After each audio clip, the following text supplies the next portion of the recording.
welcome back to the Daily Curse of Politics Ontario election version. The election is going the leadership is going so well that Jenni has time to be with us this morning. Hello, Jenni. Good morning. She can moonlight with us. Work is going so slowly that Scott has time to be with us this morning. Hi, Scott. Hey. Every day I wake up, then I start to break up. Lonely is the man without love. I'm fine. I'm just fine. Don't worry about me. We got more polling from Innovative to talk about today. The big fight on the hustings yesterday was about a highway. We'll touch on that. NDP electoral math has me wondering, and I'll ask Jenni and Scott to weigh in on that. But first, Allison Smith from Queen's Park Today to tell us what's going on out there. Hi, Allison. Good morning. Hey, good morning, guys. So we are off day 2 of the campaign, and Doug Ford is making another announcement about getting it done. So a theme is emerging there. He'll be out in Pickering for that. Stephen Del Duca is going to be in Woodbridge to tease some more stuff from his platform or make another announcement. It's unclear whether or not it's going to be something new or another kind of re-announcement, which yesterday's canceling the 413 to build schools was a repeat of something he said before. He's also, Woodbridge is interesting because that is the seat Del Duca is trying to win, Vaughan Woodbridge. It's also the seat held by a pretty popular PC cabinet minister, associate minister, Michael Tabolo. So he's got actually a pretty big fight just to get a seat at Queen's Park. So we might see him in Woodbridge a little more than you would necessarily see a leader in their own riding throughout the campaign. He's also going to spend some time in Midtown riding the TTC and also head to Mississauga. Horvath is going to be in Scarborough all day. She's talking about healthcare, and she's going to be meeting with Tamil and Chinese media. So that's pretty much the day. Wow. You know what it doesn't sound like? It doesn't sound like a cost of living day. No, I guess. I mean, who knows what Del Duca is going to be talking about the Buck a Ride on the TTC. So he's not going to let people forget that because that seems to be the one kind of item he's grabbed attention with so far. Hey, reporter person. Can I ask you a question? I want to ask Allison a question. Mm-hmm. Yeah. So let's say I always struggle with this when I'd be helping to put together campaigns, and David would say something like, okay, so day 2, let's do Buck a Ride. And I'm like, fuck, we just announced Buck a Ride 4 days ago, right? The media won't cover it. As a consequence, we'll go out, we'll try to talk about it. They'll ask us a question about what one of the other leaders are doing, and then that will become the news. So we'll forfeit the news. Is that what's going to happen? So I would become frustrated with Scott, and I would go to Mel Wright, and I would say, just please put the event together. Right. And then you'd be like, you're failing. But Allison, am I right? Like, if they do Buck a Ride, are you guys going to cover Buck a Ride straight up? Or are you going to be like, okay, Andrea Horvath said that, you look strange without glasses. Would you respond, please? How do you guys handle that? Well, actually, no, I'm definitely going to just ask him that question. I'd like to know how he would respond. I mean, I think it does open up to, like, are there holes in the Buck a Ride program that he's announced? Like, I'm kind of skeptical of the $700 million price tag of that. So it does open up to further criticism to a plan that got a lot of attention on day 1. I was also thinking the Up Express, I don't think is part of that, which is kind of interesting. So yeah, we'll see more scrutiny on it, but if they're happy with it and it's solid, then, more attention on it, but maybe not obviously as much attention as it got on Monday. Right. Might not lead the stories unless there's something new. Yeah. All right, Allison. Thank you very much. Great newsletter again this morning. Thank you. Yeah. Helps me prepare for this show very much. Again, where do people get this newsletter, Allison? Yep, come on down to politicstoday.news, and all the information is there. It's politicstoday.news. Come on down. Right. Come on down. Come on down, Johnny. It's time for the Showcase Showdown. Folks. Bye. Thanks very much. See you tomorrow morning. Get it done. Doesn't that feel like it should be get her done? Yeah, no kidding. Yeah, but I think that's what people are going to say. Get her done. Yeah, I think it's. Listen, it's very much it is very much on brand for Doug and his leadership style. It's absolutely whether we joke and laugh about it or not. I think it is a very on brand slogan for Doug. Yeah, I think it's a bullseye. I think it's an absolute bullseye, right? Yeah. I think it does that perfect thing where it sounds like the leader in the campaign, but it also encapsulates the message that your research shows that people want to hear, right? You know, people want, like, post-pandemic, they just want some stuff, problems fixed, things accomplished, and it does. It sounds just like that folksy bullshit populist, you know, get her done, like here we are down at the small appliance shop and we're going to get her done, you know, and I think it's really. Yeah. I hate the song. The song should be rowed out to the middle of Lake Ontario and sang. But the slogan's good.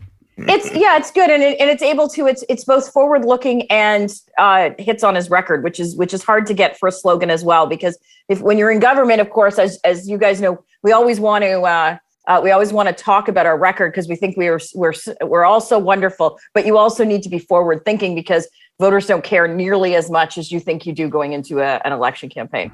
And aren't as impressed with your record as you are.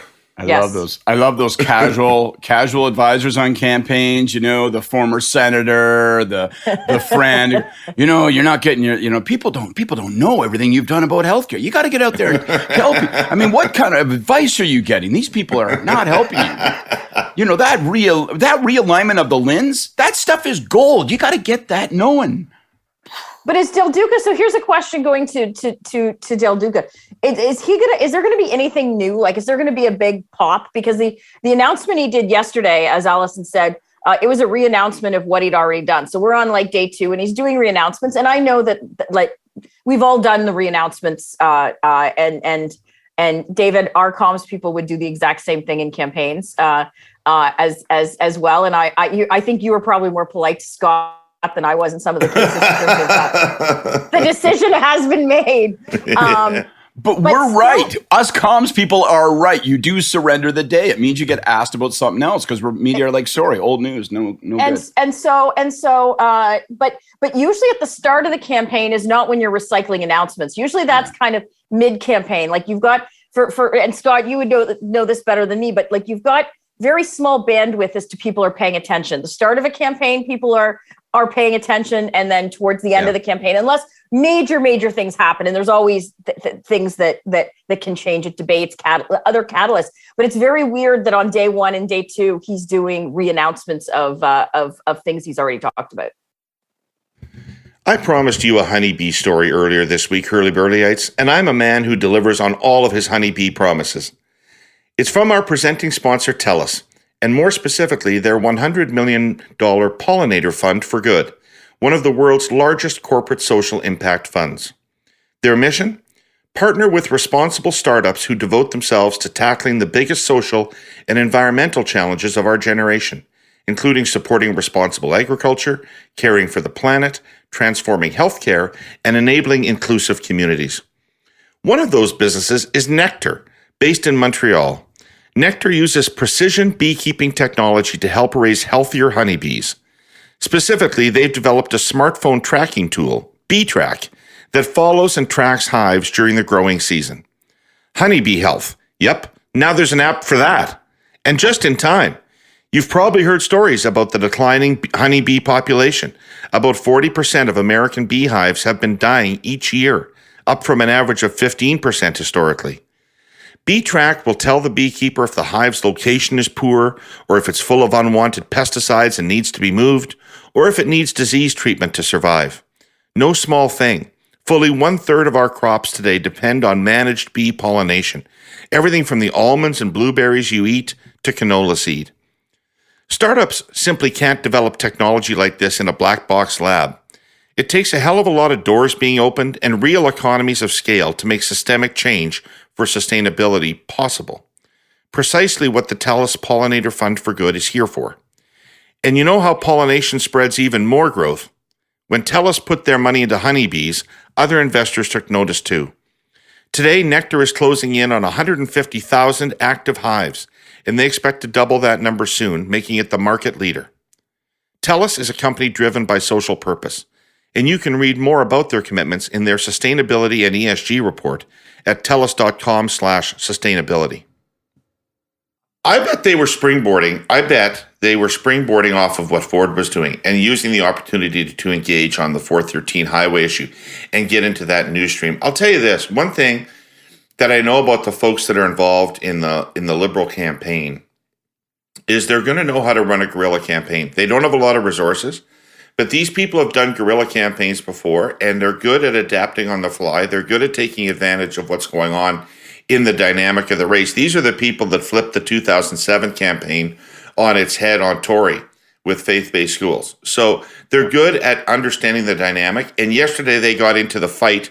So they got into the news with their re-announcement because they wholeheartedly rejected Ford's announcement of the 413. Which is what I'm interested in about this highway. Because, and first of all, I want to everybody who's listening who's not from Ontario, I remember as a young person active in politics, getting a subscription to the Globe and Mail and having to read day after day in Regina about some fucking thing called the Spadina Expressway. And it's going and back. not understanding in Regina why Canada's national newspaper felt it compelled to put this expressway on the front page of the paper all the time. But here we are talking about a highway. Normally, when you've got you got the Conservatives who are determined to campaign on this thing and the Liberals and the NDP who are determined to campaign against this thing, you would assume somebody is wrong. But more likely, they're just appealing to different constituencies with this same message. What do you think is the politics of this, Jenny? Well, I think the politics of this is that the support for this within the Peel region, especially the Brampton region, where there are swing ridings for us versus the Liberals and the NDP. The NDP have had a hold in Brampton, a bit of a foothold in Brampton for the last kind of bit, and so I think that everyone I have spoken to that are running campaigns in Brampton, including the sitting MPPs running, Prab Sakaria, candidates like Graham McGregor, a young guy who's running in one of the other Brampton's ridings. They're saying this is very popular at the doors. This is very popular among people that they speak to. And so I think that the calculation wasn't, obviously every calculation is political, but it's also on brand with Doug again, in terms of, people want to get in their car and they want to drive somewhere, and Doug's going to the Ford government is going to facilitate that. But it's very new in the process, right? Like the government hasn't, like Doug answered questions on this yesterday. Like the government hasn't even gone to tender, right? So it's a good campaign issue, depending. And I guess where Del Duca's calculation is that is basically the more of the NIMBY voter, people afraid of further development. Horwath, has she really been strong on this? Because she seems, I haven't really seen much of her. They're the only ones that I see, and maybe I'm wrong, but they're the only ones I see playing the developer angle. They put out a thing yesterday about the $713,000 of donations, which kind of I don't understand really why that isn't a bigger story. But nonetheless, Scott, who's against a highway? And Del Duca says, I won't build this highway. I'm going to put the money into schools instead. And you know what, that scares me politically, because it feels like taking a tangible benefit away from a definable group of people and providing an unknown benefit in exchange for an unknown benefit to an undefined group of people. It doesn't really work politically generally. Yeah, I share that worry. I've said that. I've always been worried about I felt that the 413 might be a bit of a trap. I assume they're doing it for two reasons. One is that they, being the Liberals in this instance, I think that they think that their leadership on it helps them consolidate that part of the spectrum, and it helps them in their first and most urgent need, which is to show progressive voters that they can camp with them, and that you don't have to make a choice to go to the NDP. The second thing is, as you say, they've decided. I think they must have research. I mean, clearly, the willingness of campaigns to talk about this so assertively tells you what you said earlier, David, right? Which is they both identify constituencies who think that their message resonates. So clearly Ford thinks that there's lots of truck and trade and saying, hey, you know what? I'm building this highway. It's going to move you around. That's good. We're not those war on car people. And he's probably right. I'm sure that does really resonate with his vote. And I think that Del Duca is trying to make this argument. I think they think, well, if we can get this idea, this trade-off lodged in people's minds, which is a highway that's super expensive that only some people benefit from versus schools that everybody will benefit from. But as you say, those trade-offs can be tough to make. And so in order to land it, you need Ford's help. You need Ford to sort of do something that sustains a story. And so maybe it's this developer angle, maybe it's something else. I noticed, by the way, do you see Ford's line yesterday? Because the one thing the media are going to hound him on a little bit is how much this thing going to cost. And he refuses to say. So his line of the day was, the worst thing you can do on a construction site is to quote a job cost. And maybe it's like, yeah, you're like the contractor who built my deck. I'm sorry, I reserve the right to shove this up your ass 2 or 3 more times. So I'm not going to give you a specific dollar figure. It will inflate. But yeah. So in the 2018 election, I mean, Scott, you've been talking about this developer angle, and I mentioned that the NDP are on it. So in the 2018 election, there was a video that our war room put out of Ford in a private conversation with developers promising them favors. And then he disavowed that video and he promised he would never touch the Greenbelt. Now here he is taking $713,000 in donations from developers and building a highway across the Greenbelt. Why isn't that a television ad on the Leaf games? Well, I think it should be. I mean, I think the developer angle is more important than the highway angle, right? Because I think that it can be, and the developer angle, looking after the Ford Nation friends first and foremost. If you've got money, then you get kits. If you're an insider, you get the track. I think there's I think there's stuff to be done there, and we look at this difficult job of how do you get people to doubt Ford. I think that's a good as path as any, but it's got to be sharpened up. Well, listen, when you guys released the Greenbelt video, that did hit us in the campaign. That was one of the few days that we had where we were on the defensive, both not just with the media, but also with feedback from the ground. But I think that, Stephen Del Duca was in cabinet for a very long time. And I'm sure received money from developers as well. Developers, like all other businesses, are going to give their personal donations to people in government. It's a benefit of the spoils of being in government. So I think that Andrea Horwath, it's a lot easier for her to be able to go on certain angles. Stephen Del Duca was in cabinet for how long under the Liberal government, and so I think that she's a little bit more able to do that because, of course, they haven't been in government in so long that different segments and developers are just one of them haven't been giving the NDP donations the way that they probably have been giving their donations to the PC party in the last 4 years and to you guys in the 15 years leading before that. For sure. So you got to be willing to swing at that. If you're Del Duca, you got to be willing to be uncomfortable and get asked about it. You got to be willing to be poked on. Well, wait a minute. Don't you have a lot of developers you're close to? You're from Vaughan, for Pete's sake. You're a 905er, right? Like, that's got to be part of that world, right? So I think that's, you're going to laugh, but Christ almighty, let's be honest, right? So I just think. He was part of the big union fight between the Carpenters Union and LiUNA. That's part of the reason LiUNA, what world are we living in? That's the only reason LiUNA is doing what they're doing. But at the end of the day, what world are we like? I never thought I would wake up and organized labor would be running ads against the Liberal leader in Ontario, and so he does. This is not a space where he is new to in terms of developers, labor, construction unions, what have you. That's another. The best thing that could happen to Stephen Del Duca would be for Joe Mancinelli to weigh into this campaign. Please come on in, brother.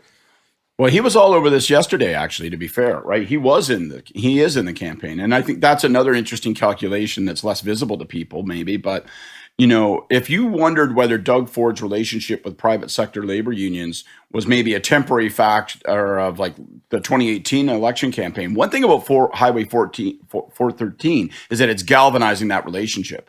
And that's, I mean, that's he's making that almost a permanent part of the Ford coalition. That's not insignificant.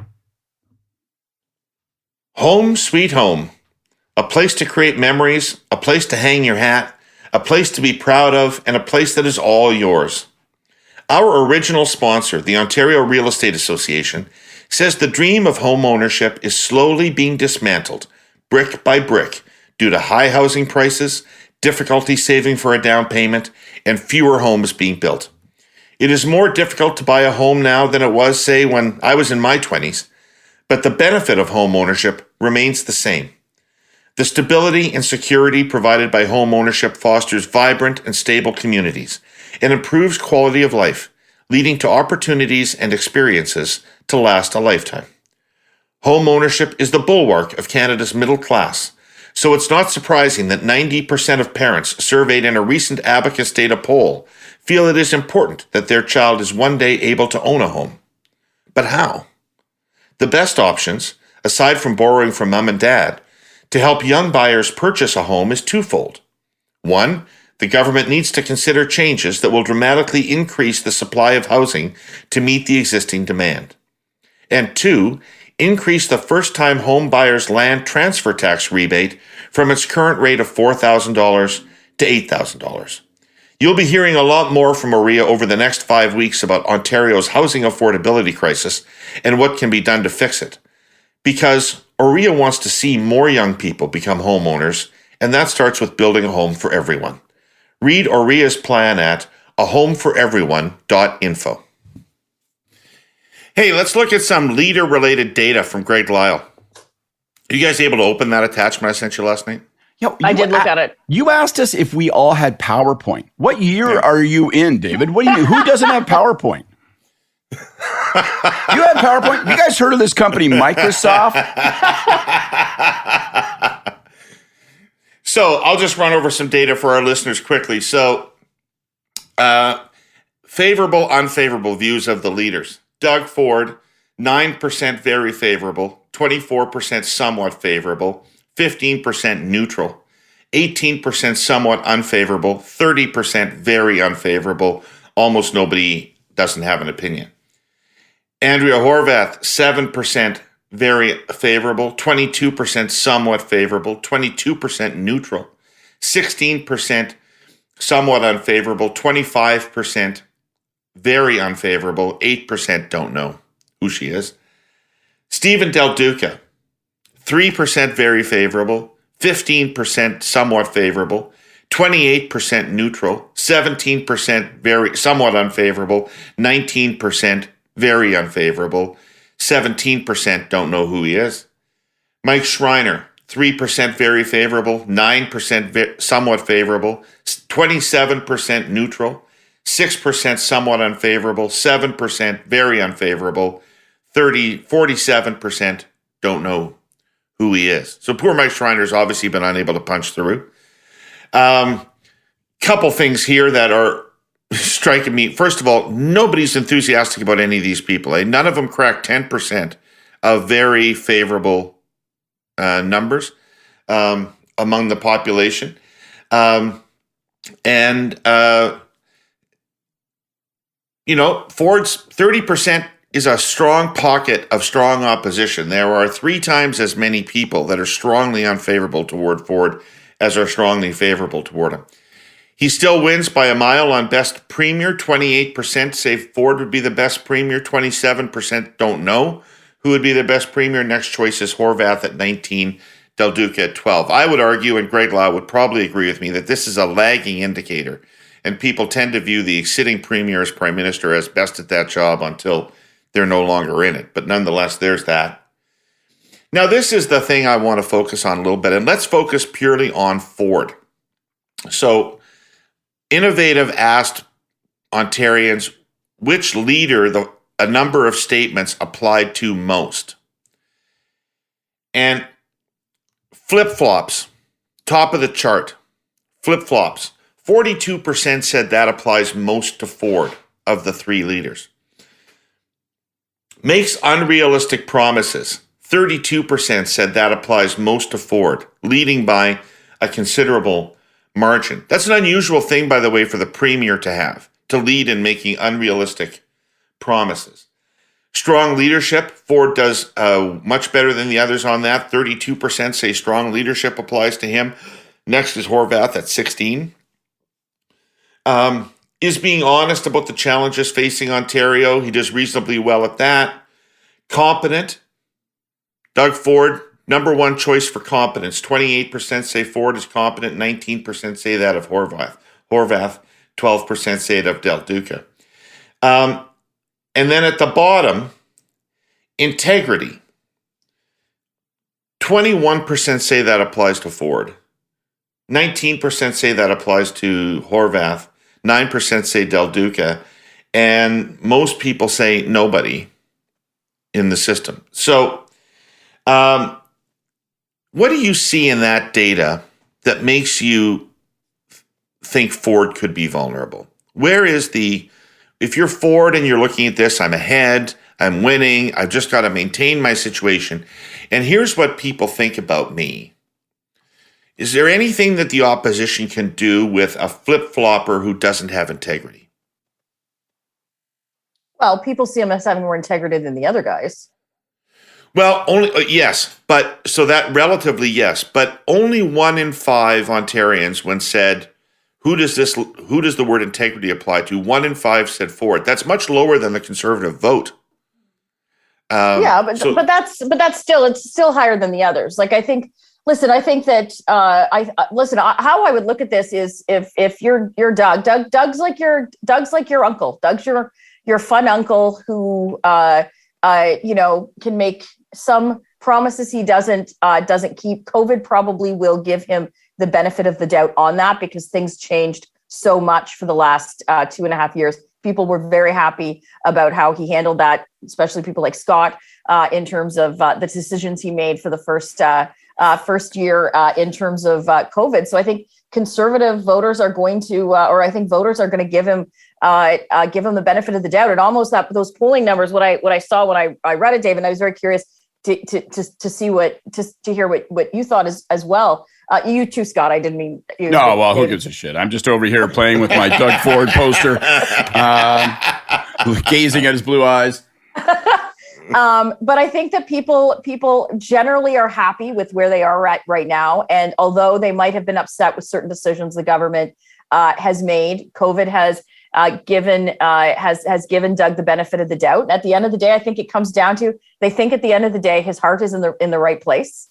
And for the most part, there are problems, there are challenges out there, but they're feeling pretty good. And luckily for him, there has not been a trickling down of the cost of living. Maybe that's why they're not talking about it, David. When you're talking about no one's talking about the cost of living, maybe the Conservative campaign, it's not like Corey is a slouch where he's not factoring in the number one issue across the country. But right now, this is not coming back on the Ford government. This is solely at the feet of the Liberals and the policy decisions they've made. So why weigh in and give your opponents the opportunity to talk about how, groceries have increased, in the double digits, car prices have increased, gas prices have increased almost 100%, and no one not in the housing market now can afford to buy a home. So that might be a calculation the Ford government is making as well, Ford campaign. Right. I look at these numbers, David, and I think it's what we were talking about the other day. To me, the flip-flops, the unrealistic promises, set aside the integrity thing. So, hopefully, if you're the Liberals, you sort of go, well, hopefully Horwath will attack hard on the developer angle and start to raise doubts there. Maybe that'll bear fruit. That, by extension, will benefit the Liberals if they can position themselves as the alternative. But, the flip-flops, the unrealistic promises, it goes back to that thing that I was trying to make the argument the other day. I think you can't count on this guy. That's because I think if you say this guy's a bad guy, his heart's in the right place, COVID was impossibly difficult for anybody to deal with. All the things that Jenni just said, I think all that stuff sort of is shielding for him. But you say you can't count on this guy. When pressed, he doesn't necessarily make the right decisions. He doesn't have the instinct. And you push that. But I think the second half is also what, something that Jenni raised. I think you have to connect those failings to something that concerns people about the future. Condemning them about it just in the past or just leaving it as a character attribute and saying, well, that's it. I think you have to say, and therefore you can't count on him to deal with this cost of living crisis.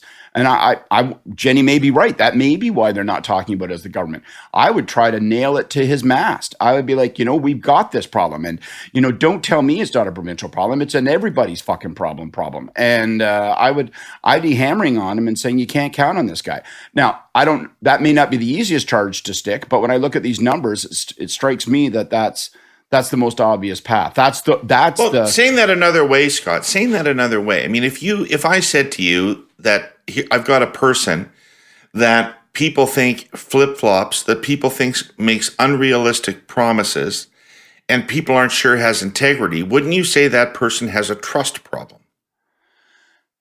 Yeah, I'm a little leery of it just because I think that people have concluded that he's not a bad guy. And so I worry that if you elevate it to trust, you make it a referendum on whether he's a good guy. But if you make it on, I'd rather implicitly, I'd rather get at, you can't count on him to set a plan, to stick with a plan, to deal with this thing. And this is a giant set of problems we have coming forward. And you need somebody that's going to have a plan and that's going to be reliable and steady. And he's not steady. Can't count on him. But he's known. And the problem is, I'm not sure whether we're talking Del Duca today, but I'm going to bring up this point. There's only 18% that have a favorable view of him. For the Liberal leader in the province of Ontario, that's unheard of. 3% have a very favorable view. That could just be every Del Duca in the entire province that thinks he's a really great guy. I'm not worried about that. I actually think it's an opportunity for everybody, but I'm not too worried about that. And the guy's the third party leader during the time of COVID. He didn't even get on TV. At least, he's got room. He's got room to tell people what he is. He's also got a risk that Ford's going to tell people what he is. But I'm not too freaked out about that. He's got 28 days. That's not a very long time. That is not a very long time at all. We know how these campaigns go. They go by very, very quickly. And a lot of the heavy lifting in terms of brand management, both negative and positive, is done way before the day the writ drops. By the time the writ drops, you've already developed a narrative in terms of where you're at. But here we are on May 5th. But he doesn't have one. He doesn't have that. And so listen, it is not a positive, Jenni. I'm not trying to spin this into he's lucky nobody knows who he is. But the reality is nobody knows who he is. And that puts a really strong onus on their campaign because whatever information people pick up about him every day is going to be huge because it will be one of the first things that they know about him, whatever they learn on any given day. Right. So every day is so crucial in terms of forming his impression. But it's May 5th, guys. Like it is what it is. It's May 5th. And so, we go back to the conversation we're having yesterday. I don't know that they have the luxury of spending this coming week trying to tell people this is who he is, with those soft ads that they were doing that are only online and Christ knows who see them. You've got to say Doug Ford is a problem that we need to get rid of. If you don't establish that, you won't have the opportunity to tell people who you are because they won't care. Right. Wow, a half hour flies by. We didn't get to my NDP math thing. I'll have to come back to you tomorrow on that. I've got some questions about the way that they calculate their chances of winning. So we only have time to squeeze in a blessing or a curse. Who's got one? I'll go quickly. I'm going to say a curse and a blessing for all the campaigns.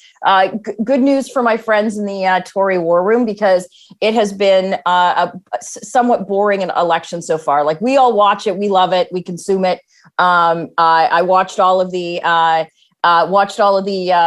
events online from yesterday that I could find, and because I was driving for the most part yesterday. But it's very good news for the Ford government. It's always good news for the incumbent. And to Scott's point of what he was saying before, it's May 5th. It's bad news for the opposition. If there's more days like yesterday that happen in the next 2 or 3 weeks, it is extremely good news for the Tories, bad news for everyone else. Yeah, I agree with that. I didn't think yesterday was an earth-shattering first day. Like, it wasn't as interesting as the hockey game or even the baseball game, right? So that's not good for somebody that's trying to unseat the incumbents. Not even the baseball game. Not even the baseball game. Not even the baseball game. Well, with that kid and Aaron Judge, it's a tough story to compete against. I don't know if this is a curse or a blessing, but it's an insistent piece of advice. I think the Liberals have got to start talking about cost of living.